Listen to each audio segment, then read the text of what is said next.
میں تمام honourable members of cabinet اور گورنمنٹ آفیشلس سب کو میں خوش آمدید کہتا ہوں اور آپ کا شکریہ ادا کرتا ہوں کہ آپ آج کابینہ کی میٹنگ کے لیے تشریف لائے. حالیہ دنوں میں بعض بڑے اہم واقعات ہوئے.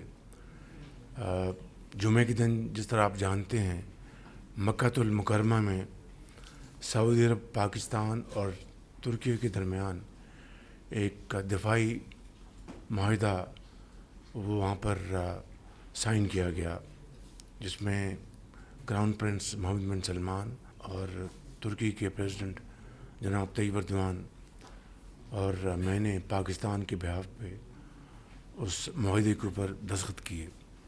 اس سے پہلے آپ جانتے ہیں پچھلے سال پاکستان اور سعودی عرب کا ایک دفاعی معاہدہ ہوا تھا. تو پاکستان اور ترکی کے درمیان دہائیوں سے ارینجمنٹس موجود تھے اور پاکستان کے عوام اور پاکستان کی افواج کو اللہ تعالیٰ نے عزت بخشی تھی کہ وہ سعودی آرم فورسز کے ساتھ مل کر جو دنیا کے انتہائی ہولیسٹ پلیسز ہیں مکہ المکرمہ، مدینہ المنورہ، ان کی حفاظت کے لیے پاکستان کے عوام اور افواج اپنے سعودی بھائیوں کے ساتھ مل کر یہ ذمہ داری ہمیشہ نبھاتے رہے. پچھلے سال اللہ کے فضل و کرم سے اس ارینجمنٹ کو ہم نے ایک آفیشل اس کو کیا تاکہ ایک پراپر ایگریمنٹ سائن ہوا. اس جمعے کو یہ اس کی ایک اور ایکسٹینشن ہے کہ ٹرائی لیٹرل ایگریمنٹ سائن ہوا، جس کا مقصد یہ ہے کہ خطے میں امن، ترقی اور خوشحالی کو فروغ دیا جائے. اس کا مقصد قطعاً یہ نہیں کہ کوئی ایگریشن ہو. It is entirely for defensive purposes, for peace, tranquillity and progress in the region.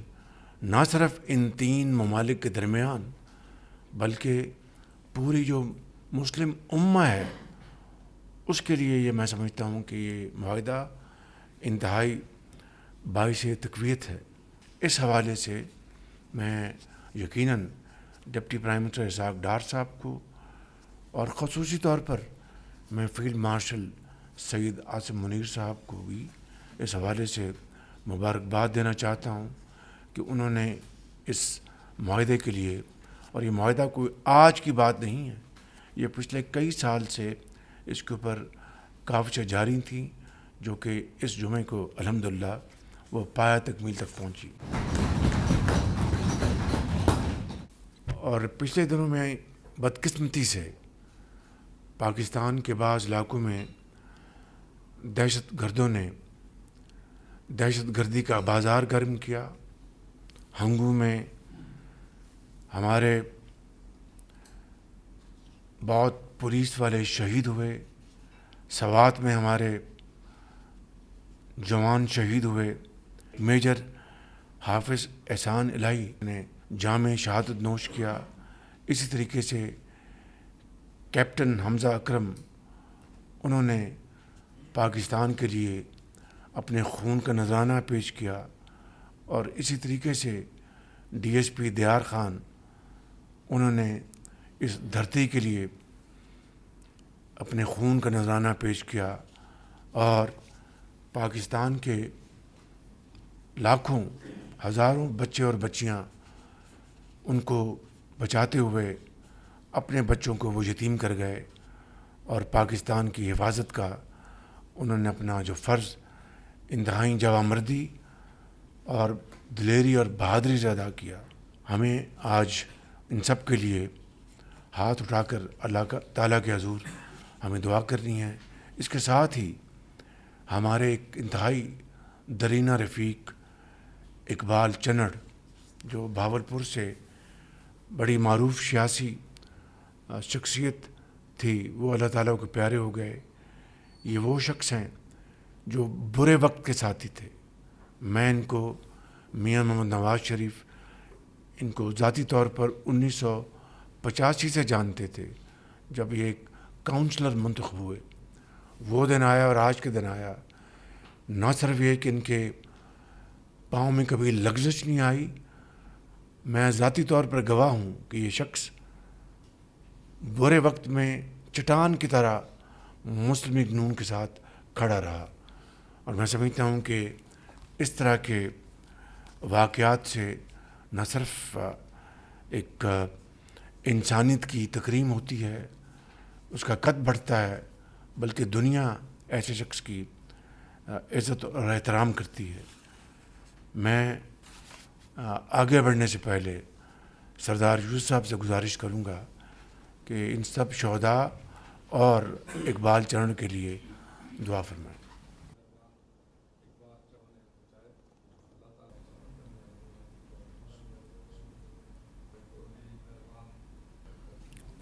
آگے بڑھنے سے پہلے میں یہ کہوں گا کہ جو فتنہ الخوارج ہیں ان کو دن رات برباد کیا جا رہا ہے، اور انشاءاللہ یہ قربانیاں رائے گاہ نہیں جائیں گی، ضرور رنگ لائیں گی انشاءاللہ. اور ایک دن آئے گا کہ پاکستان ایک مرتبہ پھر دہشت گردی سے پاک ہوگا اور یہ ملک امن اور ترقی کی طرف تیزی سے آگے گامزن ہوگا. آزاد کشمیر میں میرپور اور مظفر آباد میں الیکشنز ہو چکے، اور آج پنچ کے 2 اضلاع میں الیکشنز ہو رہے ہیں. الحمدللہ آزاد کشمیر کے عوام نے مسلم لیگ نون کو بھرپور ووٹ دیا، اور اس طرح ان 2 ڈویژنز میں جو نتائج آئے ہیں اس کے ساتھ جو وہ سیٹس جو کہ کشمیر سے جو ہمارے بھائی بہن وہاں سے پاکستان ہجرت کر کے آئے تھے، ان کی جو سیٹیں ہیں ان کو ملا کر مسلم لیگ نون کی الحمدللہ تقریباً میجورٹی بن چکی ہے. یہ ووٹ الحمدللہ میاں محمد نواز شریف کے اعتماد کا ووٹ ہے، یہ ووٹ میاں محمد نواز شریف کی لیڈرشپ کا ووٹ ہے. اور مجھے پوری امید ہے کہ انشاءاللہ ہماری جب وہاں پر حکومت بنے گی تو میاں محمد نواز شریف کی قیادت میں آزاد کشمیر میں دوبارہ ترقی اور خوشحالی کا سفر شروع ہوگا. اس کے لیے میں تمام آزاد کشمیر کے اپنے بھائی بہنوں کا شکریہ ادا کرنا چاہتا ہوں جنہوں نے مسلم لیگ نون کو ووٹ دے کر ہم پر اعتماد کیا، اور انشاءاللہ ہم ان کے اعتماد پر پورا اترنے کی کوشش کریں گے. کسی بھی مہذب معاشرے میں لا قانونیت کی اجازت نہیں دی جا سکتی.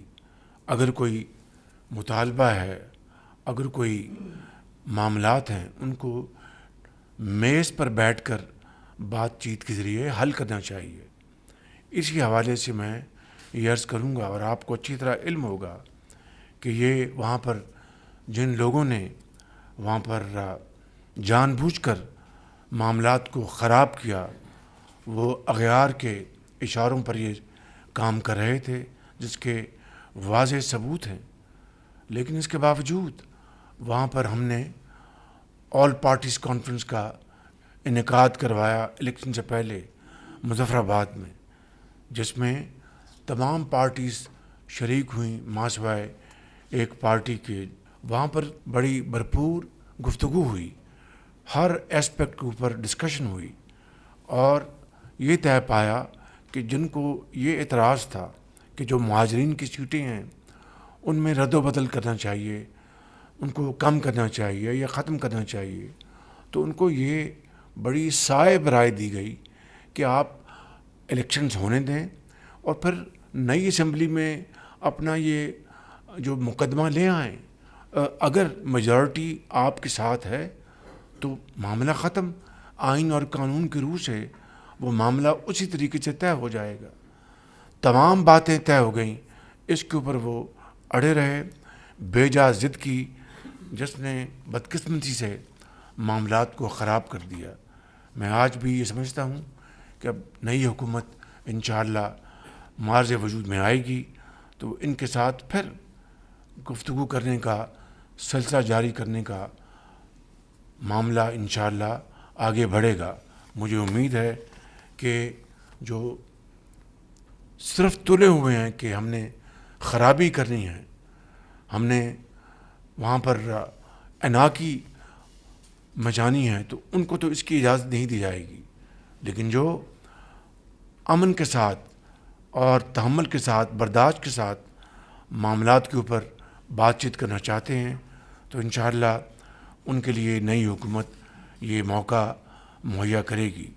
جشن آزادی کی آمد ہے اور پوری قوم اس کو شاہ شان منانے کے لیے بھرپور تیاریاں کر رہی ہیں.